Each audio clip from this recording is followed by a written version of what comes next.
पहले चरण में पश्चिमी यूपी के 11 जिलों की कुल 58 सीटों पर मतदान हुआ है और यूपी में पहले चरण की वोटिंग में सत्ताधारी बीजेपी, सपा, बसपा, कांग्रेस सभी दलों के प्रत्याशियों की किस्मत ईवीएम में कैद हो चुकी है। आपको बता दें कि पहले फेज की वोटिंग में कुल 623 प्रत्याशियों ने अपनी किस्मत आजमाई है। बीजेपी, बीएसपी और कांग्रेस ने पश्चिमी उत्तर प्रदेश से 58 प्रत्याशी उतारे हैं।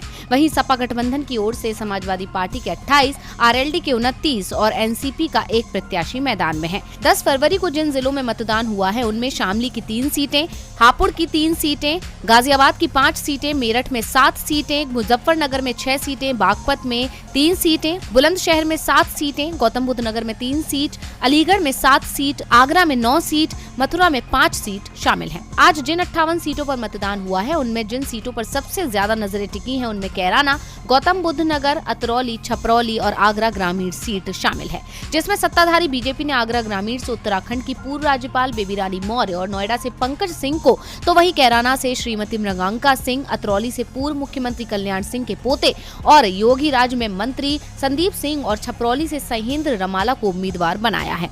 और इन बीजेपी के उम्मीदवारों को नोएडा में सपा के सुनील चौधरी, कैराना में नाहिद हसन, आगरा ग्रामीण में आरएलडी के महेश जाटव, अतरौली में वीरेश यादव और छपरौली में आरएलडी के अजय कुमार का सामना करना पड़ेगा।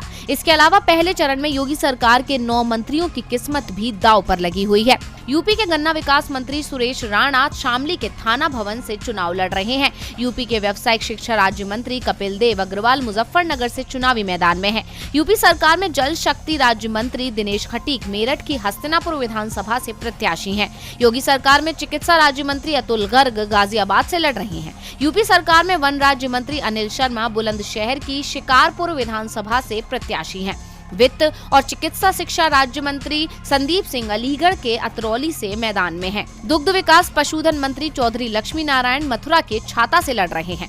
यूपी सरकार में ऊर्जा मंत्री श्रीकांत शर्मा भी मथुरा से लड़ रहे हैं। यूपी सरकार में खाद्य प्रसंस्करण राज्य मंत्री जीएस धर्मेश आगरा कैंट से प्रत्याशी हैं। पहले चरण में जिन सीटों पर चुनाव हो रहा है उनमें कुल मतदाता 22,78,373, पुरुष मतदाता 12,33,125, महिला मतदाता 10,45,105, थर्ड जेंडर मतदाता 1,435, पोलिंग स्टेशन 10,766, मतदान केंद्र 25,849। 2022 विधानसभा चुनाव बीजेपी के लिए काफी कठिन नजर आ रहा है, क्योंकि अगर 2017 की बात करें तो बीजेपी के खाते में सबसे ज्यादा सीटें आई थी। हालांकि 2012 में बीजेपी कुछ खास प्रदर्शन नहीं कर पाई थी। 2017 की बात करें, बीजेपी के खाते में 53 सीटें, सपा के खाते में 2, बसपा के खाते में भी 2 और आरएलडी 1 सीट पर जीत का परचम लहरा पाई थी। वहीं 2012 में कांग्रेस और आरएलडी गठबंधन के साथ मैदान में उतरे थे, जिसमें बीजेपी के खाते में 10, सपा के खाते में 14, बसपा के खाते में 20, कांग्रेस और आरएलडी का क्योंकि गठबंधन था तो दोनों को कुल मिलाकर